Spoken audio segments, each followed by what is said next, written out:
At the inheritance reading in my uncle's downtown law office, my father slammed his palm on the polished table, so hard the water glasses rattled. "This is ridiculous," he snapped, leaning over the stack of papers. "Victor died, worth tens of millions. As his only brother, and as Lena's father, we're entitled to a real share, not scraps." His new wife, glossy hair and sharper eyes, murmured in agreement. Her 20-something son from a previous marriage, who'd barely met my uncle, sat back in his chair smirking, like this was a negotiation he was born to win. Across from them, I sat with my hands folded, expression calm. The attorney, Miss Chun, didn't flinch. "Mr. Hart, the will is very clear. The probate estate is limited. Most of your brother's assets were moved years ago into a separate structure. Today, we're only addressing what remains subject to this will." Dad jabbed a finger at the page. "Then bring out the other documents. The business, the investments, the house in Maui. Lena can't be the only one walking away with millions while the rest of us get nothing." All eyes swung to me. Technically, I hadn't walked away with anything yet. The meeting had barely started, but the rumors had clearly done their work. My father had spent the last week whipping up every second cousin into a frenzy about their share of Uncle Victor's empire. I met his glare and just smiled, because what he didn't know, what his wife, his stepson, and the handful of greedy relatives crowding the conference room didn't know, was that this meeting wasn't really about dividing Uncle Victor's fortune. It was about documenting who had already given up any claim to it years earlier, voluntarily, including my father. If you've ever sat across from someone who abandoned you, listening to them demand money they think they deserve simply because of blood while ignoring everything they did to you when you were 16, and terrified you understand the quiet, icy satisfaction that bloomed in my chest that day. Before I explain exactly what Uncle Victor did with his millions and how my father accidentally signed away his future on a single desperate afternoon, tell me this: have you ever had a parent disappear, only to crawl back when they smelled an inheritance? If you're comfortable, share your story and where you're watching from in the comments. You'd be surprised how many of us grew up thinking we were alone in that kind of betrayal, until money brought the ghosts back. Because when my father walked out when I was 16, he thought he was leaving behind a burden. He had no idea he was also walking away from the only person who would ever be in a position to save him. And I had no idea that the uncle who stepped in to fill the crater he left would someday make me the executor not only of his estate, but of the karma my father never saw coming. My name is Lena Hart. I'm 31 years old, a corporate estate planner by profession, and the reluctant main character in the mess my family made around my uncle's money. The day my father left is burned into my memory in perfect, painful detail. It was late October in our small Oregon town, one of those gray afternoons when the rain feels like it's soaking into your spine. I'd just come home from cross-country practice, backpack slung over one shoulder, exhausted and damp. Dad's car was in the driveway, trunk open, suitcase inside. My mother, Anna, stood on the porch steps without a coat, arms wrapped tightly around herself. Her bangs stuck to her forehead from the drizzle. She looked like someone who'd just been hit by a truck she never saw. "What's going on?" I asked, chest tight. Dad didn't look at me as he hauled a cardboard box into the trunk. "We're taking a break," he said. "Your mother and I. It's not working anymore." A break, as if marriage were a TV show you could pause when the plot got inconvenient. "Where are you going?" I asked. He shut the trunk with more force than necessary. "Seattle. Karen's got an apartment there. It'll give me space to think." Karen was his colleague. We all knew what that meant. "And what about me?" I asked, voice thin. He finally looked at me then, my track shoes dripping on the concrete. "You're almost an adult, Lena," he said. "You'll be fine. Your mother will take care of you." Mom made a strangled sound, but didn't speak. He walked to the driver's side, rain beating on his leather jacket. Dad, I said, the word tasting wrong as it left my mouth. What about college? You said. I'll send something when I can, he interrupted, sliding behind the wheel. But I can't keep drowning just to pay for your electives. You're smart. Get scholarships. Loans.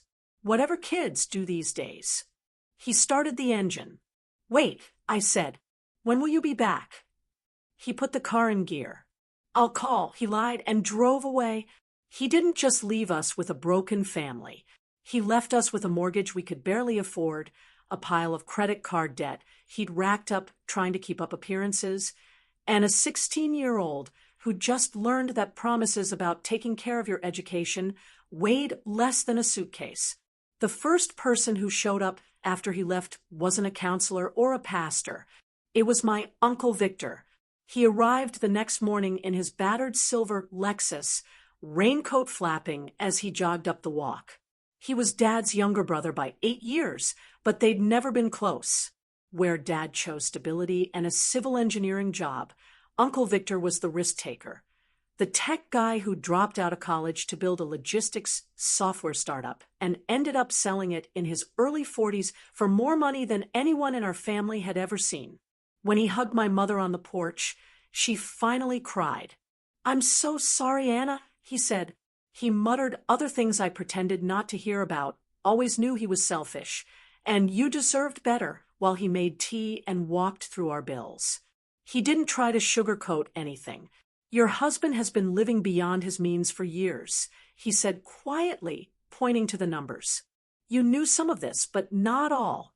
I can cover the immediate crisis, the mortgage, the utilities. But long-term, you and Lena need a different plan. He turned to me. You still want college? He asked. I swallowed hard. Yes. Then you're going to have to be ruthless about it, he said. Scholarships, grades, side jobs. I'll help where I can. But you saw what happens when you depend on one person's promises. I nodded. That was the beginning of my second education. By day, I went to high school, ran track, and watched Mom piece herself back together between double shifts at the clinic. Evenings and weekends, I sat at Uncle Victor's kitchen table in the city while he taught me how money really worked. He showed me spreadsheets from his company's acquisition, stock option agreements, the trust documents he'd set up to minimize taxes when he sold. This isn't about greed, he said whenever I flinched at the zeros. It's about control. You either understand this stuff, or you spend your life dancing to someone else's tune. We'd drive by glossy houses on the hill, and he'd say, everyone assumes the guy who lives there is rich. But half the time, the real owner is a bank or an LLC. Learn to read the names on the deeds, not the number of Christmas lights. By the time I graduated high school, I could decode a balance sheet faster than my friends could scroll through Instagram. Dad, meanwhile, had drifted ever further away. At first, he called once every couple of weeks from Seattle, voice full of self-pity and vague promises. Things are complicated, he'd say. Once Karen's divorce is final and I get settled at the firm, we'll talk about helping with tuition. Those calls dwindled quickly. Child support payments, ordered by the court after Mom finally lawyered up with Uncle Victor's help, arrived late, then stopped altogether. At 17, I took a part-time job at Victor's company doing data entry and gradually wormed my way into the finance department. At 18, armed with scholarships and a modest monthly stipend from Uncle Victor, I moved to Portland for university, majoring in business with a focus on finance and minoring in law. Dad didn't show up to my high school graduation. He didn't show up to my college one either. He did, however, show up at something else. When I was 23, fresh out of law school and clerking at a firm that specialized in estate planning, Uncle Victor invited me to lunch at a quiet restaurant overlooking the river. He'd sold his second company the year before and was comfortably ensconced in what he called my philanthropic meddling phase, writing checks to STEM programs and funding scholarships. How are you liking the clerkship? He asked, cutting into his salmon. It's educational, I said carefully. I watch a lot of very rich people fight about who gets what when someone dies. He grinned. Good. That's exactly why I wanted you there. He slid a thick folder across the table. I'm updating my plan, he said. I want you to help draft some of it, and I want you to understand it completely, because when the time comes, it's going to make some people very angry. Inside were draft trust agreements, charitable foundation papers, and a letter he'd started to his future executor. Most of my assets are going into an irrevocable trust, he said. It'll fund the foundation and a few specific people for life. The rest will bypass probate entirely. The will just mop up the leftovers. I flipped through the pages. You're sure you don't want kids? I asked. Biological, it changes how you structure. He laughed. You're my kid, Lena. Biology's overrated. I rolled my eyes. That's not a legal category. It is if I make it one, he said. Look at Schedule B. I turned to it and went still under primary individual beneficiaries of Victor Hart Trust. My name sat alone. Nora Hart, it read, successor trustee and lifetime beneficiary. My hands shook. Victor, don't freak out, he said. It's not as much as it looks after taxes and projected giving. You're not going to turn into some cartoon heiress. That's not. I swallowed. I don't want you to feel like you owe me anything because of what Dad did. His eyes softened. This isn't about your father, he said. I cut him out on principle years before he left you. H.I.'s appetite for money is endless, and his discipline is non-existent. I'm not feeding that. This is about you and the way you've shown up with grit and grace since you were 16. I'm investing in what you'll build, not paying reparations. I blinked back tears. Besides, he added dryly, you're not actually getting a check the day I die. You're getting work. Being successor trustee is a job. Managing the foundation, overseeing distributions, dealing with my so-called friends and relatives when they realize they're not in line for the jackpot. That's why I'm telling you now. I want you prepared, not blindsided. I exhaled slowly. Does anyone else know? He shook his head. Just my attorney, and now you.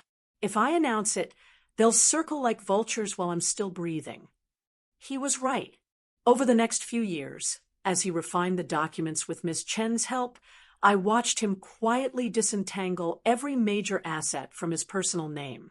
The downtown condo, transferred to the trust. The Maui house, sold to the trust. The bulk of his investments, retitled. By the time he turned 60, Uncle Victor, on paper, owned very little. Victor Hart Trust, on the other hand, owned nearly everything. And then my father came back into the picture. Not for me, for the money. I was 29 when the call came. Not the call about Uncle Victor. That one came later. This call was from a number I hadn't seen in years, lighting up my phone while I was in the middle of reviewing a complex estate plan. Dad, I said, more statement than greeting. His voice sounded older, smaller. Hey, kiddo, long time. I glanced at the piles of documents on my desk. What do you need? I asked. He gave a weak laugh. Straight to it. Huh? You forfeited the right to small talk about 14 years ago, I said. He sighed. Okay, fair. Look, I ran into some trouble. Of course he had. He explained, in meandering terms, that the firm in Seattle hadn't panned out, that he'd bounced through a series of contract jobs, that Karen had left for a wealthier man, that his health wasn't what it used to be. There was a mention of a misunderstanding with a business partner that sounded very much like an embezzlement charge he'd plea bargained down. I'm trying to get back on my feet, he said. I know I wasn't there for you the way I should have been. But blood is blood, right? Family helps family. I pinched the bridge of my nose. What are you asking? I said. He hesitated just long enough to make the answer obvious. I was hoping your uncle might be willing to extend a loan, he said, just something to pay off these legal fees and get a clean start. My chest went cold. You haven't talked to Uncle Victor yourself. I asked. He's screening my calls. Dad admitted he thinks the worst of me. But he always liked you. If you could just put in a good word, maybe show him how much I've changed. The image of my uncle's face when he'd found out Dad had stopped paying child support flashed through my mind. This isn't about whether you've changed. I said slowly. It's about patterns. And the last time you borrowed from him, you never paid it back. That was years ago. He snapped. Things are different now. Are they? I asked. He launched into a familiar monologue about second chances and forgiveness.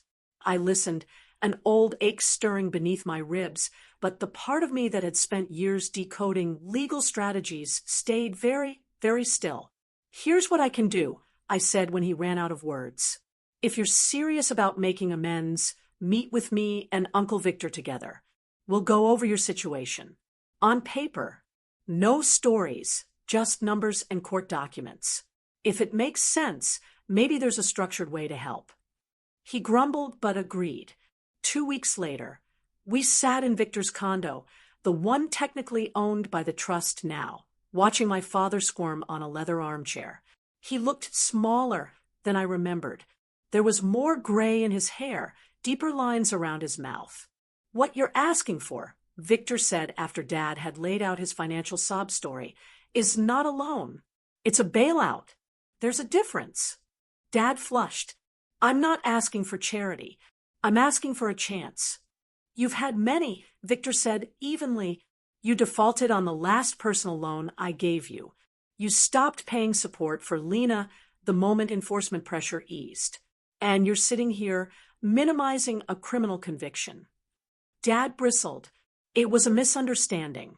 The DA doesn't file charges over misunderstandings. Victor cut in. But let's say, for the sake of argument, that we wanted to help. What collateral are you offering? Dad blinked. Collateral. Security, I said quietly. Something we can claim if you default again. A legal mechanism to make sure family helps family doesn't turn into family gets burned twice. He shifted. I don't really have anything right now. Then you're not asking for a loan, Victor said. You're asking for a gift.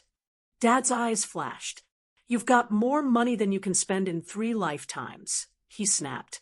I'm your brother. She's your niece. You're really going to lecture me about collateral? Victor leaned back, gaze level. I worked for this money, he said. You worked at sabotaging your own. But I'm not without compassion. Here's my counteroffer. He slid a document across the table. It was a settlement and release agreement, the kind I'd seen 100 times at work. If I agree to pay off your outstanding legal fees and unsecured debts up to a certain amount, Victor said, you agree in return to waive and release any current or future claims you might assert against my estate, directly or indirectly. No contest, no share, no drama, ever. My father stared. You're cutting me out of your will, he said slowly. I cut you out of my will years ago, Victor said. This just ensures you can't drag Lena or anyone else through court later claiming you were treated unfairly. You get immediate relief. I get peace. Dad looked between us, realization dawning. You were in on this? He asked me. You helped draft this? I helped review it. I said evenly to make sure it protected all parties. All parties meaning you, he sneered, meaning the foundation, the employees who depend on Victor's companies. And yes, me, I said, I'm not pretending to be neutral here. I'm protecting the work we've built, work you had no part in. He picked up the papers, flipping through. This says I also agree not to contest any trust structures related to your estate, he said to Victor. What trusts? The ones that already exist, Victor said. And any I create later. This is comprehensive. Dad slammed the document down. You expect me to sign away any shot at my fair share in exchange for a few paid-off credit cards. You expect me to subsidize a lifetime of bad decisions out of guilt, Victor replied. We all have expectations. The room hummed with decades of unresolved resentment. I'm not forcing you, Victor added. Walk away if you want. But if you ever come after my estate, this conversation is over, and I will fight you with every legal tool I have. If you sign, you get a clean slate financially. You can start over somewhere cheap, maybe do better this time. Lena will still exist, foundation or not. You'll still be her father. That relationship's up to you. This is purely about money. Silence stretched. I watched my father's face cycle through anger, fear, calculation. How much are the debts again? He asked quietly. Victor named a number that made my stomach twist, but wouldn't noticeably dent the trust. If I sign, the checks go out within a week, Victor said. If you don't, we're done. No second offers. Dad stared at the pages. You always were good at making deals that benefit you, he muttered. I'm very good at making deals that prevent chaos, Victor agreed. It's why I can afford to make this offer at all. Dad picked up the pen. Fine, he said. I'll sign. But when you die, don't expect me to show up at the funeral and act grateful. I don't expect you to show up at all, Victor said softly. He signed. The notary stamped. And just like that, my father traded away any claim on my uncle's estate for the price of a bailout. I wish I could say that after that. He changed. That financial relief sparked a moral awakening, and he became the father I'd wanted at 16. He didn't. He moved to Arizona, burned through the clean slate within a couple of years, married Karen 2.0, and started posting sun-drenched photos online about living his best life. We spoke rarely. When we did, he mostly boasted about whatever small win he'd managed or complained about the cost of everything. I focused on my work, on helping other families avoid the chaos I'd grown up in. I served on the board of Victor's foundation, helped vet grant applications, learned how to read not just numbers, but people. Then, 2 years later, Victor had a heart attack on a hiking trail in Colorado and didn't get back up. He was 62. The days after his death were a blur of logistics: body transport, memorial service planning, board meetings. Ms. Chen moved like a ghost with a laptop, gently shepherding me through the transition into my successor, trustee role. He prepared you well, she said as we reviewed the trust documents. You're more organized than most executors I've seen twice your age.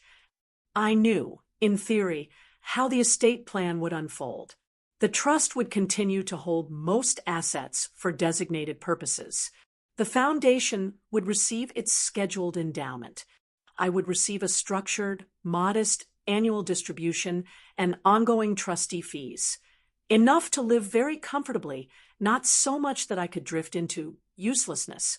The will, by contrast, was thin. A few personal bequests to friends, some art to a museum, and then the line that matters more for drama than for dollars. I leave the remainder of my probate estate to my niece, Lena Hart. In most families, that sentence would be enough to start a war. In ours, it was merely a spark that lit the resentment that had been waiting for oxygen. Because somehow, despite having signed that release agreement, my father had convinced himself that it didn't really count, that he could talk or intimidate or guilt his way around it, which is how his new wife, and her son ended up descending on Portland for the reading of the will, dragging along 2 cousins who'd barely stayed in touch with Victor, but were more than willing to join the chorus. They walked into Miss Chen's conference room already indignant. I walked in with a folder of documents and a calm I'd spent years building. The stage was set. The meeting began with formality. Miss Chin explained that reading of the will gatherings like this were mostly a Hollywood invention. In reality, beneficiaries received copies privately and discussed logistics. But given the number of people who'd contacted her demanding information, she'd agreed to host a group briefing. She summarized Victor's philanthropic commitments, the structure of the trust, and the limited scope of the will. That's when Dad exploded. "So you're telling me," he said, voice rising, "that after all those years of work, my brother left his estate to a charity and my ungrateful daughter, and nothing to his own blood." The irony of him using his own blood about someone else while I sat 10 feet away did not escape me. Miss Chin folded her hands. "Mr. Hart, your brother's primary estate plan has been in place for several years," she said.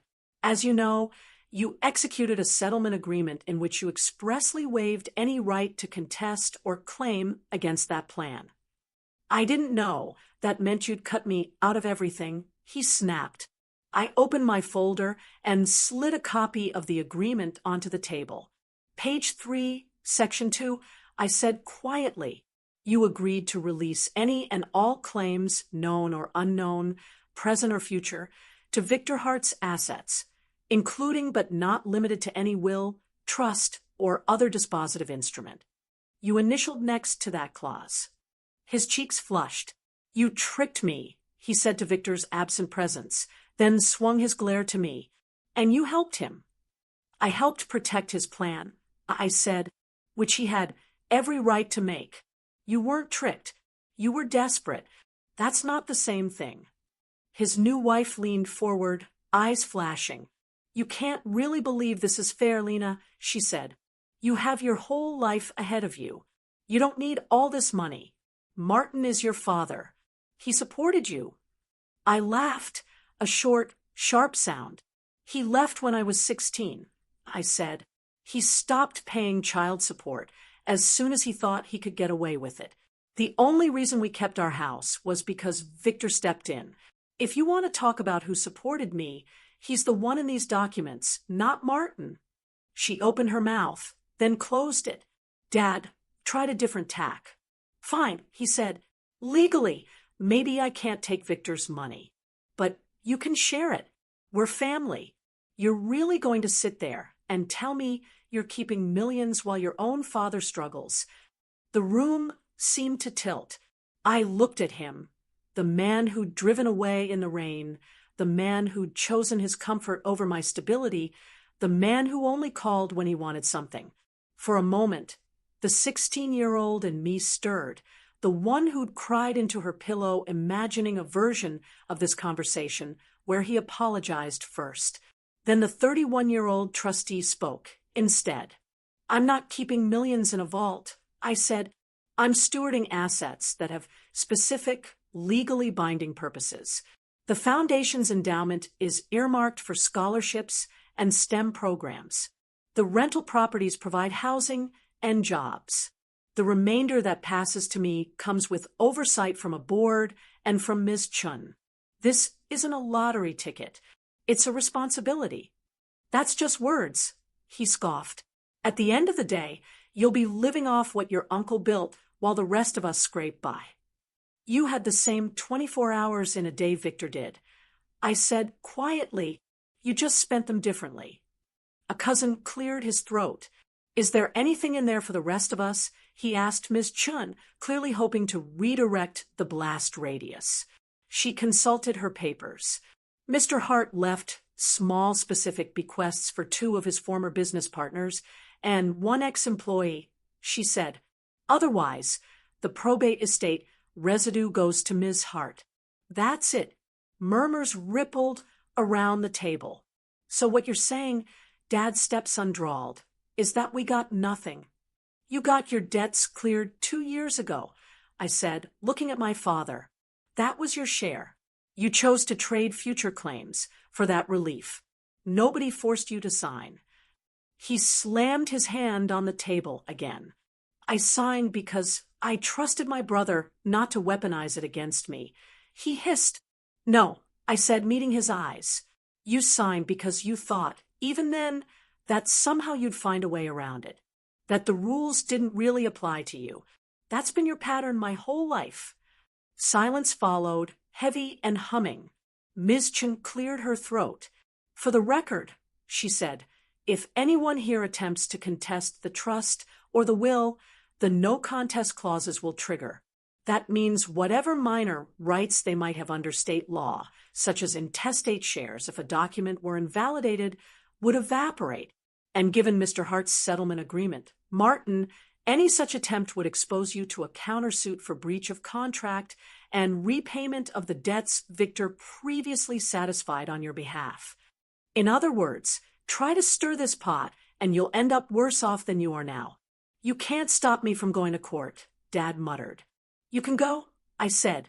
You can hire a lawyer, spend money you don't have, drag my uncle's name through mud.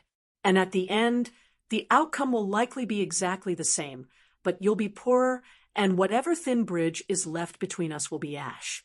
His shoulders slumped, just for a second. Then he rallied with the last weapon he had, guilt. You really okay with this? He asked.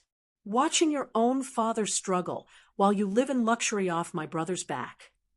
A dozen sharp retorts rose in my throat. I chose just one. You were okay with me working 2 jobs in high school while you moved to a new city with a woman who didn't even like me? I said. You were okay with Mom clipping coupons while you started over somewhere sunny. You taught me exactly how much my comfort mattered to you. I learned the lesson. Now I'm applying it. His mouth opened, then closed again. You're cruel, he said finally. No, I said. I'm done buying your version of forgiveness. The meeting wrapped up with the awkward efficiency of people who can't wait to no longer be in the same room. Cousins shuffled out, muttering.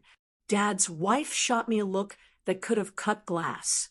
His stepson smirked, as if convinced this was all temporary, and he'd find another mark soon enough. Dad lingered.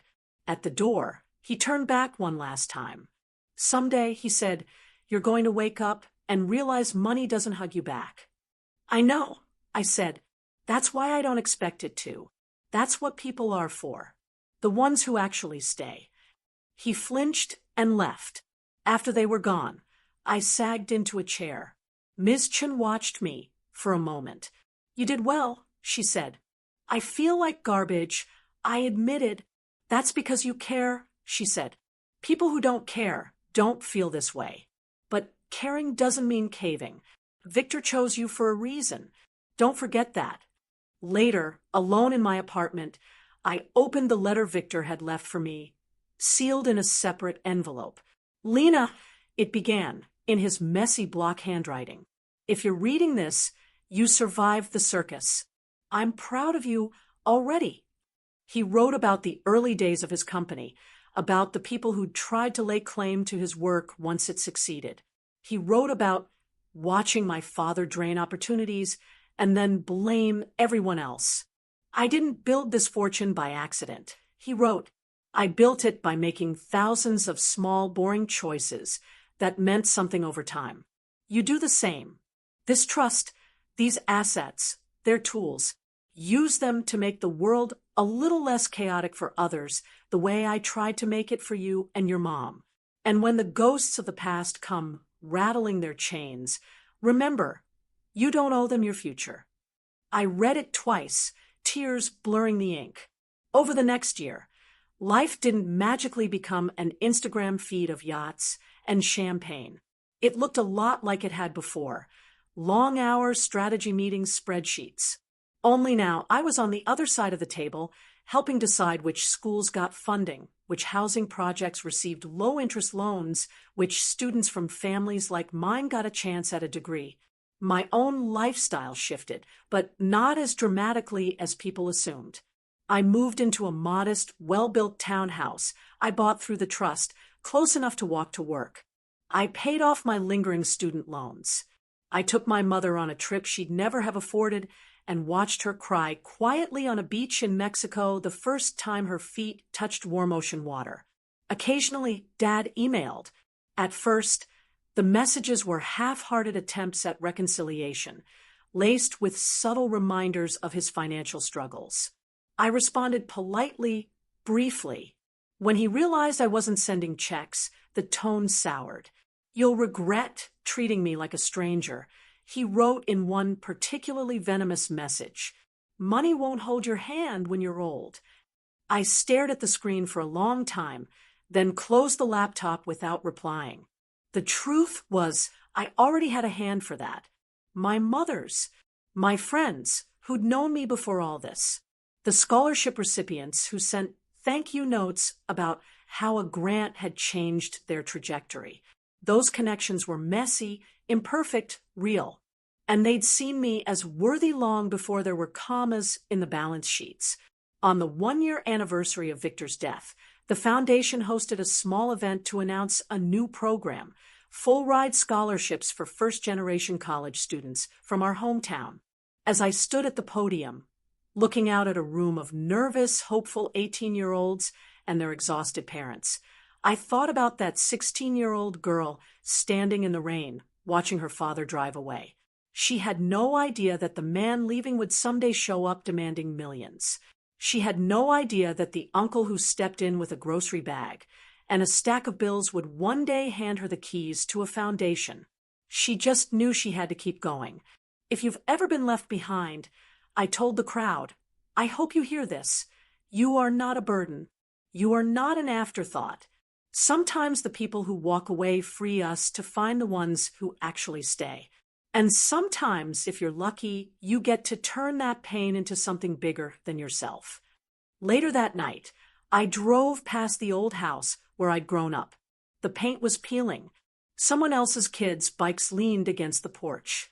I sat in the car for a while, engine idling, thinking about the dozens of tiny choices that had led me from that driveway to this life. When my phone buzzed with a notification, I glanced at it. An automated alert from the trust's investment account. Just numbers. No special meaning, no magic. The real magic was the fact that, for the first time in my life, I wasn't at the mercy of someone else's whims.